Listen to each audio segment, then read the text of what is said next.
Going live. Going live, my friend. Here we are. I think we're almost live. And we are live on the Metal Voice. A returning guest, Sean Kelly. Guitarist. Gentlemen. Author. Right? Author. There it is. Don't call it hair metal. What was the rest of it? Art in the Excess of 80's Rock. Yeah. That's the new book. Okay, so let's just say I got my hit paraders and my circus magazines. I got my hair metal albums here. Me too. My hairspray, extra strong hold. Right on. Not sure we need it anymore. But whatever you do, don't call it hair metal. Okay. You can call it whatever you want as long as you call it rock and roll. That's my whole point. Yeah, I got that. And, God bless you for writing this book, because there's a channel here in Canada that plays music that they call hair metal, and they play Ronnie James Dio, Rainbow in the Dark. They play Ted Nugent, Scream Dream. They play Sabotage, which in my day would never have been considered hair metal in a million years. So it's like all the 80s got lumped under this banner, and you take the time to pick this apart. It's like a history lesson almost, this book. And saying, hey, guys, let's not put this all under one umbrella. So thank you I thought I was crazy, but thank you for teaching, I guess, millennials and maybe other people that think the 80s was nothing but hairspray and bright clothes. So, well, thank you. Yeah, my pleasure. That really was the whole point of writing the book, right? It was that this pejorative term has come to kind of represent a whitewashed version of everything that happened there, when really there was incredible artistic diversity and sonic evolution and all sorts of amazing things happened in the 80s. And really, at the time, we just called it rock and roll because it was the next extension of the rock and roll lineage of the 50s, 60s, and 70s. I think the biggest question here is, I was trying to, me and Alan were talking about this. When was the first time the word or the phrase hair metal was used? I'm sure somebody penned it in some magazine somewhere. The first time I became aware of it, I believe, was on a compilation album. I was working at Tower Records around 1995, 1996. And I saw, one of those compilation CDs, like, hair metal, or I think so. I think I'd heard the term hair band as well around that time, but really, it came after the fact. It came with the advent of grunge, and it came, to me, it was just a term for lazy journalists, to kind of jump on a train of what was hot and new and kind of dismiss the old. You know what I mean? Yeah. Poser. Sorry, Alan. Poser. That came out very quickly. That was probably the end of the 80s because Oh no, I was using that back in 85. Yeah. And there was glam metal, there was pop metal. I'd heard all those things. But to actually put the hair before the music, the image before the music, that came after the fact. Yep. And the metal community, it's funny, like, you're a little bit younger than Jim and I, but reading about you being next to the lake, that's something I can completely relate to. I remember being next to my country place and next to the lake and hearing Ronnie James Dio's Rainbow in the Dark for the first time, or the Pyromania album from Def Leppard that played all summer long on the radio. And this is, part of the metal community, right? It's we've all got the life experiences. We all shared these experiences back in the 80s, and we got friends from Romania who lived the same thing that we lived in Saskatchewan, so. Yeah, that music, really was. And this is where image does come into play, and marketing and magazines and video. It really was, for those of us who had a more bucolic kind of existence, out on the country or the woods, or, it was a gateway into either the Sunset Strip, or in the case of Sabotage, into the Hall of the Mountain King. You know what I mean? Like, or Dio, Rainbows in the Dark. Like, it was a way to journey. And, the one thing I'll say about the image was it helped us kind of dream in Technicolor. You know what I mean? Like, it was pointy guitars and pyrotechnics and larger than life. And the music suited that. It was coming out, to me, like that sound was really about trying to capture the arena rock experience of the 70s. How does it feel to be in a big arena when your town doesn't have a big arena? Well, you throw on a Rat record and you get a pretty good feeling of what it sounds like in the LA Forum. Reverberant, powerful, loud.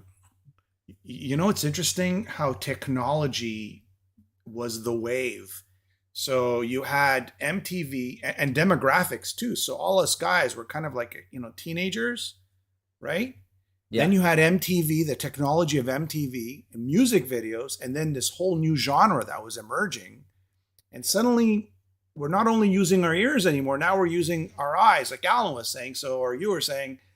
And now this is a huge impact. And those bands that we heard from 80 to 90 on MTV or watched it, or Much Music in our case, that left such an imprint in for generations, right? Now, we're that, it's technology. Yeah, and the technology, you can't overstate how important it was in the overall sound, because what was happening was it was the dawn of digital technology, sampling, electronic drums, being able to create these larger than life sounds, which actually in the book, I talked with engineer and producer extraordinaire Mike Fraser about this. All of a sudden you have to try and figure out how to fit all these guitars and vocals and keyboards around these massive snare drum sounds. Like all of a sudden the snare drum becomes so important, because you have, this technology where you can sample sounds and make them bigger and more reverberant, digital delays and echoes, all these things that used to happen in an analog world are now happen with digital parameters. And we're chasing, new sounds. It was exciting, but, a lot of the tones that we come to associate with the best of classic rock were starting to get obscured, right? So you can certainly make arguments and have, preferences to different types of tones. Like, if you listen to the sounds on a Cinderella record, they're a little different than a Led Zeppelin or an Aerosmith record, even if they're coming from the same bass, blues bass. Yeah. We had Tracy Guns on a couple of months ago. We asked him, what's hair metal to you? And he said it's really bad clothes, hair sticking up all over the place, and hot chicks. You agree with that? Well, you know what? I it's funny. I don't find it bad. I just finished Rock of Ages, the Toronto production of Rock of Ages, and I couldn't wait to get into my leather pants and spiky leather jacket. My hair is pretty big as it is already, but I made it a little bigger, and I loved it because, to me, it was a way. I heard a great expression. You show people how to listen sometimes, right? So, they were preening around like peacocks, but I think the music kind of fit that. It was it fell in line with the image. But it certainly was a fun era. It wasn't.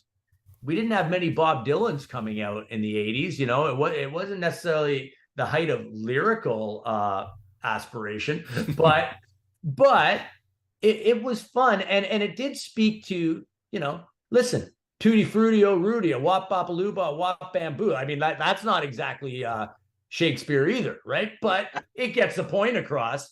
We know what we're talking about. And another factor, we'll talk about the business side of things. So you're looking at the 80s. We talked about MTV, the demographics. The business was selling records.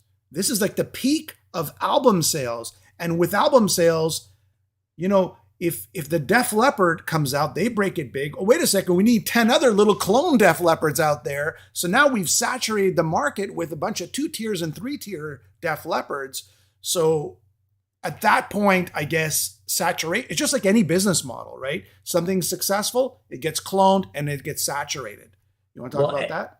Absolutely. And, I spoke with my dear friend, the late, great John Reagan, about this. And John was coming out of the 60s, right? John was a musician in the 60s and the 70s, from Peter Frampton, Stephen Stills, so many great artists. And then in the 80s, started working with Ace Frehley as he moved into a more commercial hard rock sound in Frehley's Comet. But he kind of mentioned that. He said, like, in the 60s and 70s, the people who ran the companies were music men. Herb Alpert, Jerry Moss, the Erdogan brothers. These were people who came at it with a passion for music and turned it into a business. what happened was in the 80s, you start to see the conglomeration of record companies. These companies that were music companies now become corporate entities. They are responsible to shareholders. They have to deliver quarterly, returns. And in order to do that, just like you said, you see what's successful and you stick with it. So that meant, hey, this producer's having a hit. Let's get him to produce everything. And he's bringing with him a stable of session musicians who will enhance the record and make things come in under budget. Great, we'll use them. And by the way, that clothing designer, they did a great job on the outfits for this band. Let's use them too. And you start chasing yourself and you get into this period of refinement by the late 80s, early 90s, where it did all start to sound the same. All of a sudden, hey, you have bean counters running the record companies instead of music men. You have people saying, I think we need another W band. Winger, White Lion, Warren, Whitesnake.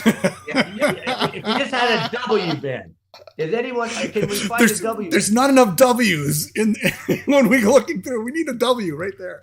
That's it, right? And you get this sameness. And it's too bad because for every band that was kind of a product of that late 80s, early 90s era, there were still talented people who had dreams and ambitions and ability. They just kind of had to go along with the machine was moving, right? And this is what the method of conveyance for their art was looking like at the time. It was more corporate and more refined and ultimately suffered from that sameness. More of the same, and the bottom fell out, I think. And well, Tracy Guns, I asked him what year he thought it got kind of really phased out. He said 89. I was surprised it was as late as that, but he said that's when it kind of got ridiculous with the, like Jimmy said, the third and fourth tier, either Stripers or Warrants of the World. So, but it's funny for me, like I would go a little later because, man, all of a sudden you had some amazing sounding records. The thing is, the records actually started to sound really good. You listen to that Firehouse record. It's a wonderful sounding record. You had Skid Row coming out with Slave to the Grind, which was like this really raw, aggressive precursor to like what we'd come to see later with, I don't know, or come to know later with Pantera and bands like that. Like it was kind of, there were some really, and Guns was still going. They were the biggest band in the world at the time. There were still things happening, but yeah, I guess around that time is when you started seeing more and more bands getting signed with, similar marketing treatments, we'll say. Yeah. I'll also say this, and I've always said this, that dynamic between the suits and the band, right? That sort of clash created probably the greatest music, in the 80s. Because the songs, I wouldn't say all the songs, but the majority of the hits that we go and hear of our favorite bands are usually the ones where they were sort of either a corporate or they were pushed into a corner. Hey, we got 3 minutes left on the album. Let's crank out a song. Or the company wants another hit, another video. Those are the songs. So that dynamic is what created, great hooks and memorable, music. Jimmy, it's really easy to dish on the gatekeepers or the suits, right? Like it's really easy to make them the bad guys.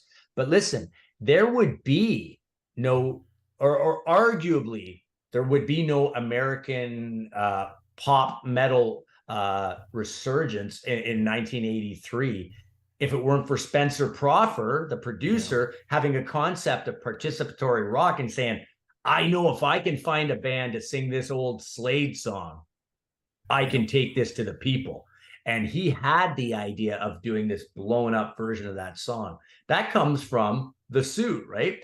If you didn't have John Kolodner in there kicking Aerosmith's ass, you wouldn't have had their resurgence with the Permanent Vacation record. He was a song guy. He heard the song. He could see Whitesnake. He could see the star quality in David Coverdale and realize that what he was doing at the moment with his English band wasn't going to translate into an American FM radio audience. But with some tweaks, like he fought and had to convince David Geffen to go in and buy the rights to Crying in the Rain and Here I Go Again. Like who would have heard that Like a hobo, I was born to walk along. Like no, a we're hobo, gonna change yeah. that. We're gonna change it like a drifter, because in America they're drifters, not hobos. We're gonna like, tweak that, yeah.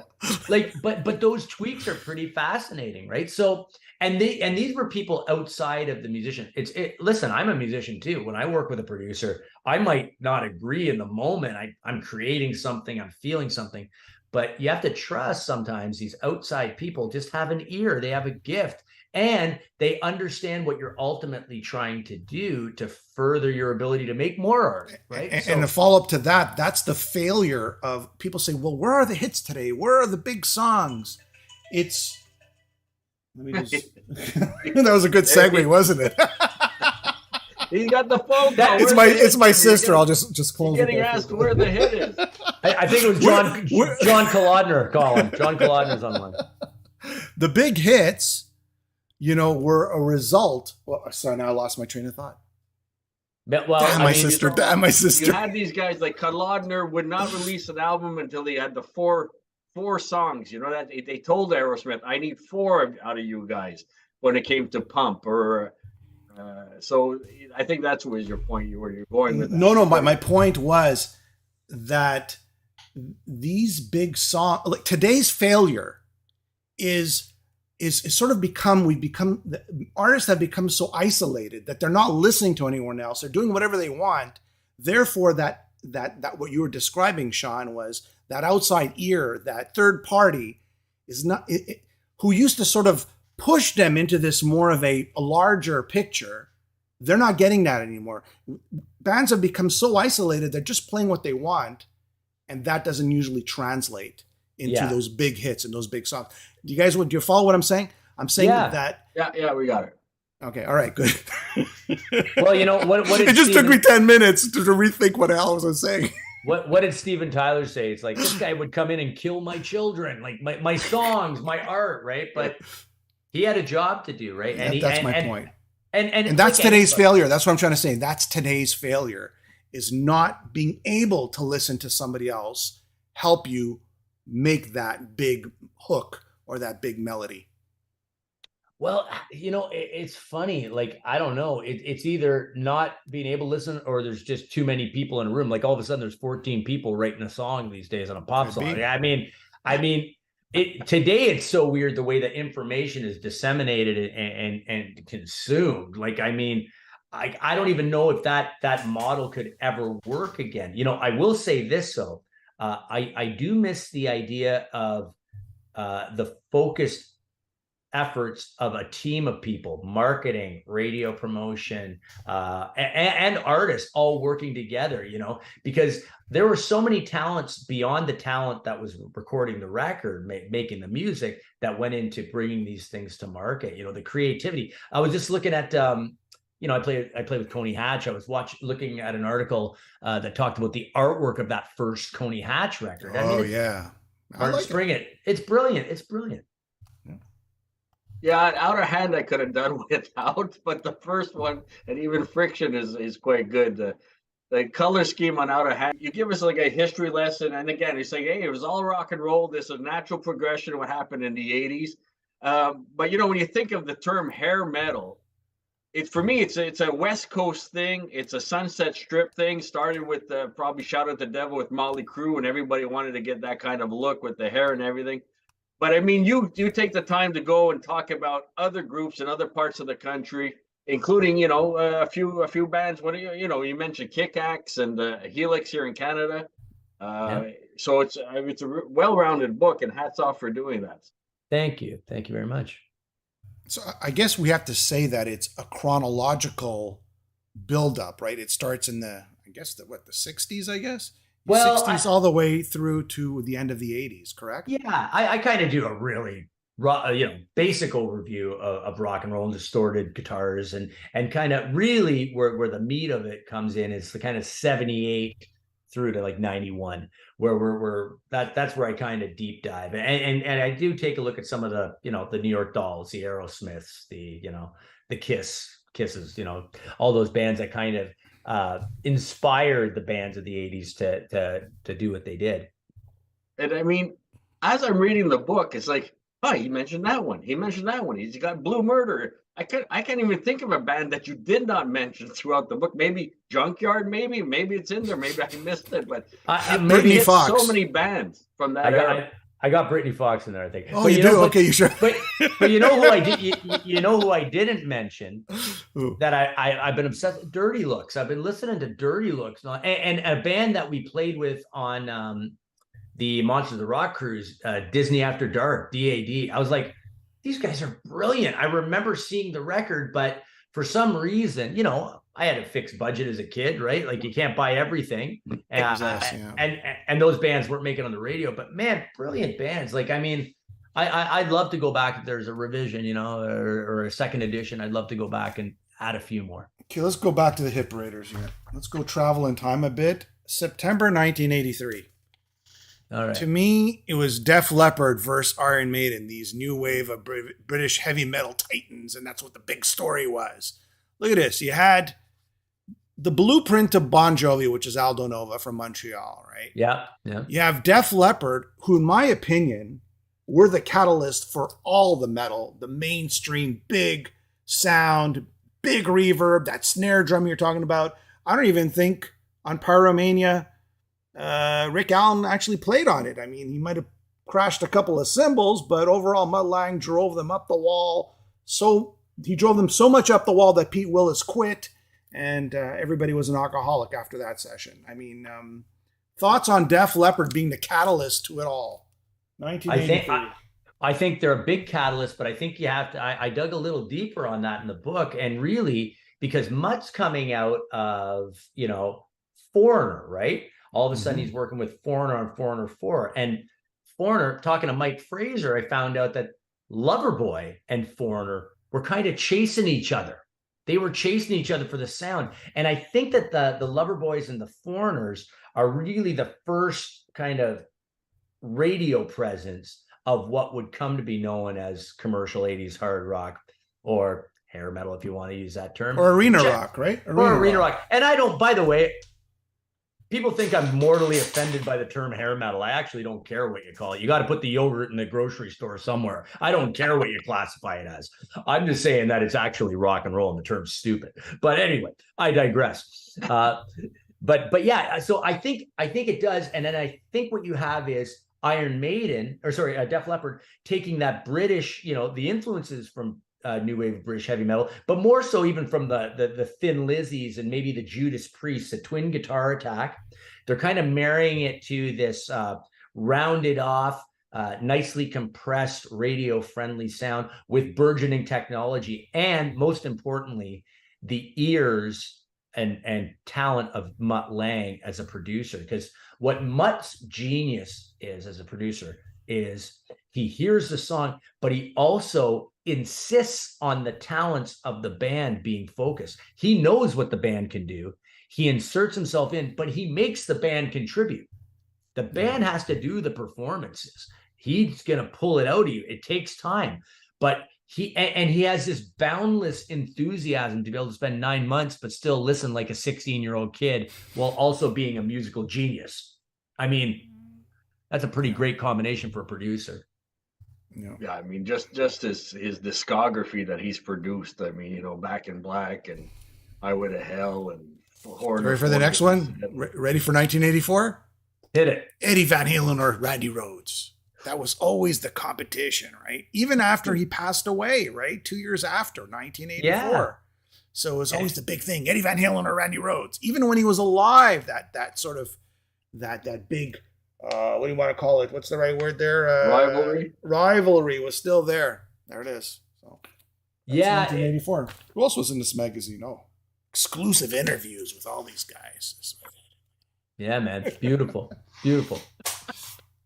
Well, you know, you got two California kids from the suburbs, right? You got Rhodes out of Burbank, I think, and then you got, you know, Eddie out of Pasadena, and they're both kind of have their eyes on the, you know, the Hollywood prize, right? So they're out there playing, both brilliant guitar players. You know, when you're dealing with talent at that level, it comes down to preference, right? I mean, they both had a classical influence to a degree. Randy certainly showed that more on his composition side and his guitar playing side. But, you know, at the end of the day, I don't think Eddie was playing any Randy Rhoads licks, but Randy was starting to play Eddie Van Halen licks in his solos. If you listen to the live solos, he was adapting that, and it's always first to market, right? Eddie was first to market on a grand scale, and once that happened, Randy's teaching guitar. Kids are coming and saying, "Hey, man, I want to learn On Fire by Van Halen." It's like, okay. And he sees that happening. And Randy even said in guitar interviews, like, it kills me that I play Eddie licks, but I do it because the kids want to hear it, right?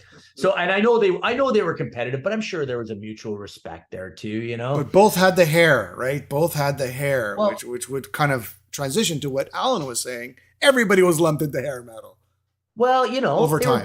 They were good looking guys coming out of the 70s. And remember, you had Rodney Bingenheimer's club in LA, which was very influenced by English glam. In LA, a couple of things were happening. Bands like Judas Priest and Scorpions were starting to make their way into the clubs and appear in festivals like Day in the Green and show up in clubs. And you also had the hangover of the Bowies, the T-Rexes, and the Mott the Hooples, from the Rodney Bingenheimer scene. So those things are coming together, right? Heavy guitars, glam rock, and also the American hard rock that was coming underneath with Nugent and Aerosmith. You put that together and it kind of makes that 80s pop metal stew, especially when you add in the AOR influence of bands like Foreigner, Loverboy, Journey.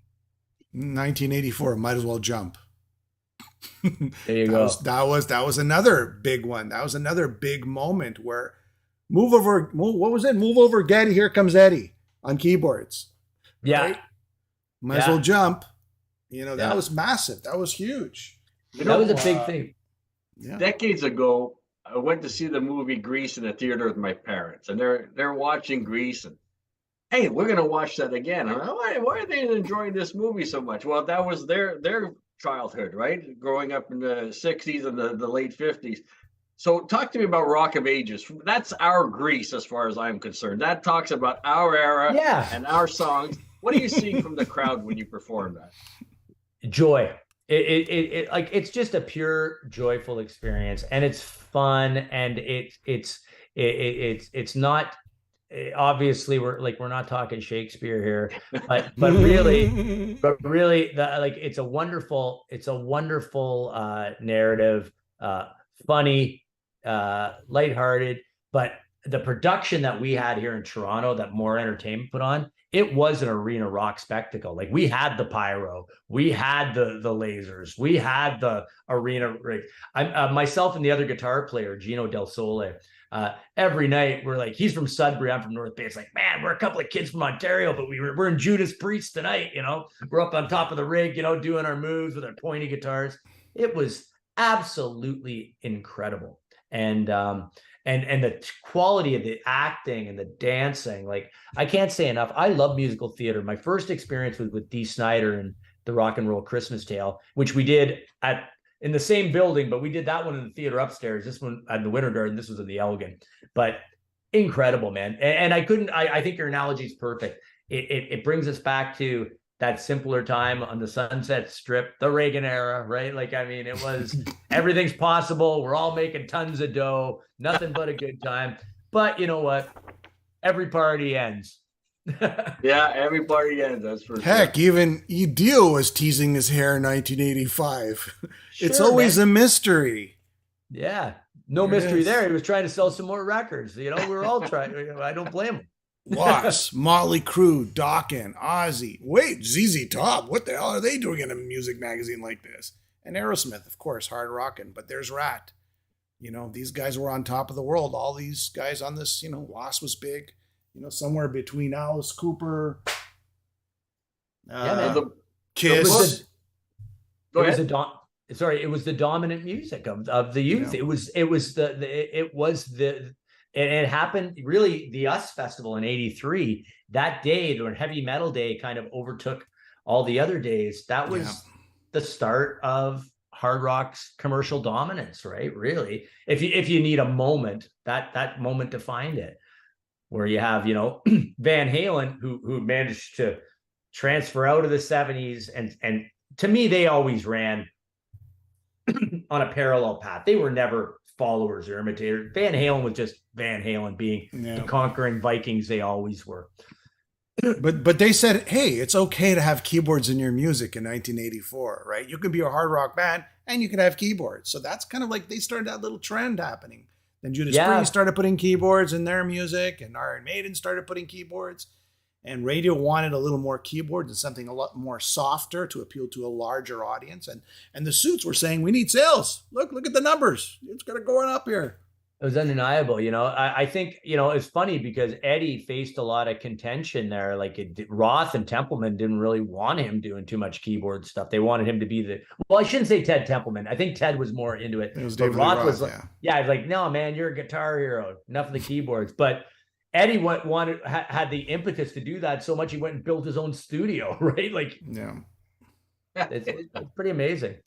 So let's get to the book. I mean, it's a huge success. I wish you all the best with that. But let's talk a little bit about Coney Hatch and this new album in August 11th. What's going on there? I'm so excited, man. I loved Coney Hatch. I'm a big fan. So obviously being a part of the band is pretty surreal. But to be on an actual record with those guys and part of their first new music in so many years, what a thrill. It's I'm very proud. The record is it's called Postcard from Germany, recorded live at the Heat Festival in 2018. And you know what, man, it was a good night to be hit and record. The band was hot, the crowd was with us, and it's all captured on that record beautifully, mixed by Vic Florencia. And the two new songs, first single, It's About a Girl, is doing real well for us. And the second one, Heaven's on the Other Side, amazing Andy Curran track. You've got that kind of that yin yang, the two different spices there that makes the Coney Hatch vocal thing. And I'm so thrilled to be part of it, and I'm really excited for people to hear it. There's two live tracks that are available now streaming, Monkey Bars and Devil's Deck Live that you can hear on Spotify. But the rest of the record, I think fans are going to love it. European fans, there's a lot of Friction stuff on there. I'm very pumped about it. August 11th on Explorer One and Cleopatra Music. We spoke to Andy during the pandemic. We got to interview you guys when you were preparing for that show in Toronto. And they mentioned, we talked about the album 4, and they said it was a little bit of a non-starter because they released it. They weren't going to tour behind it. The record company didn't know how to promote it because there was not going to be any follow-up to it. What makes this album different, and why is it coming out now? Well, I mean, the 4 record's a fantastic record, and it's represented on the live record too. I think, I mean, by virtue of it being a live record and kind of around the 40th anniversary of the band, it's a celebration of where the band's at now. I'm really honored to be playing the parts of the great Steve Shelsky, the big influence on me. Fantastic musician, guitar player. But yeah, I think, we just got back from Sweden Rock, where we played at the Sweden Rock Festival, and you could see there's a lot of love for Coney Hatch there. We're heading over to Germany to play the Indoor Summer Festival. So it's an exciting time where the band's starting to realize, back in the day, they didn't realize how popular they were over there. And so, we had a pretty long lineup of fans wanting to get things signed. And I think that this record symbolizes a celebration of the past, but those two new tracks point to what I think could be a very exciting future. I'm a fan too. So those guys, when they call me, they want to go in the studio and make a new record, I'll be the first one there. I'll bring the coffee.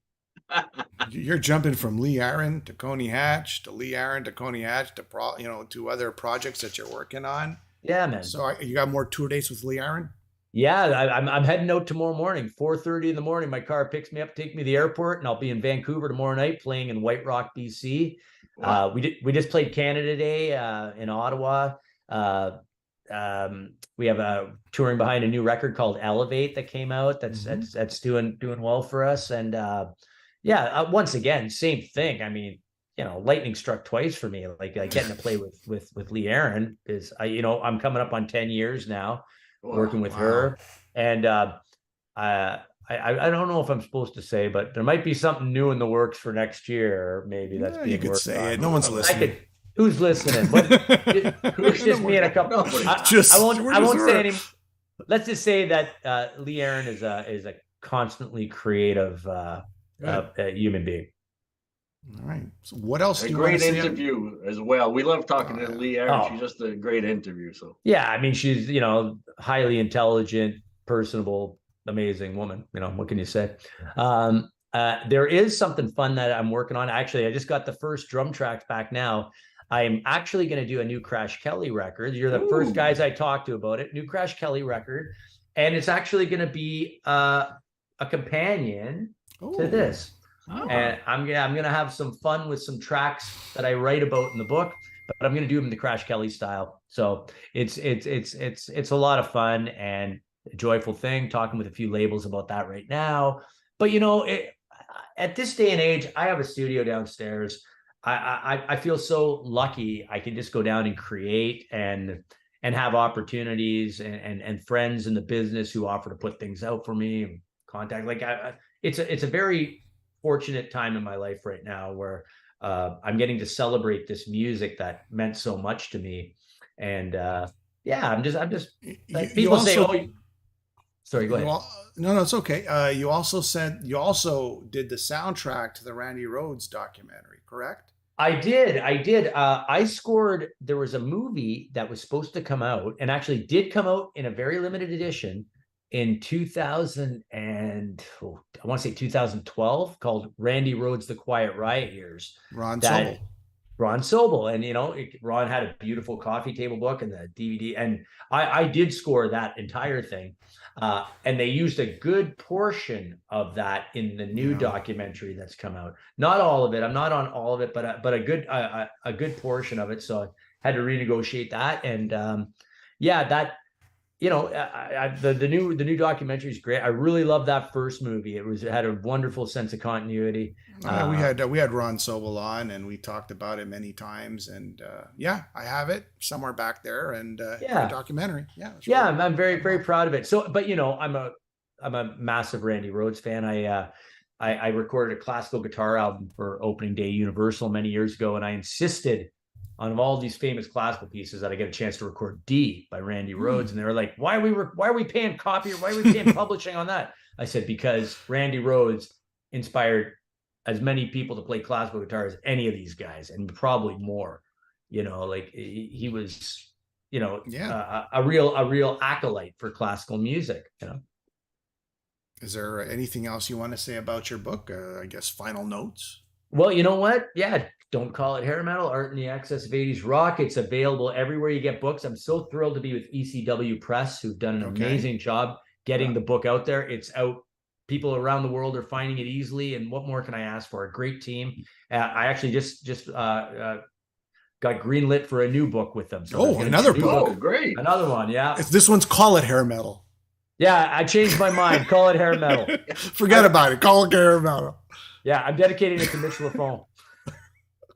Hey, Sean, great book. Took me right back to my youth, and we have so many similarities. I think everybody in the metal community can definitely relate to this book, and the way it's done year by year, and kind of bite-sized snacks instead of a whole mouthful. It was just a pleasant read, and congratulations again. Thank you, gentlemen. Always a pleasure talking with you both. All right, man. Have yourself a wonderful day. Everybody pick up the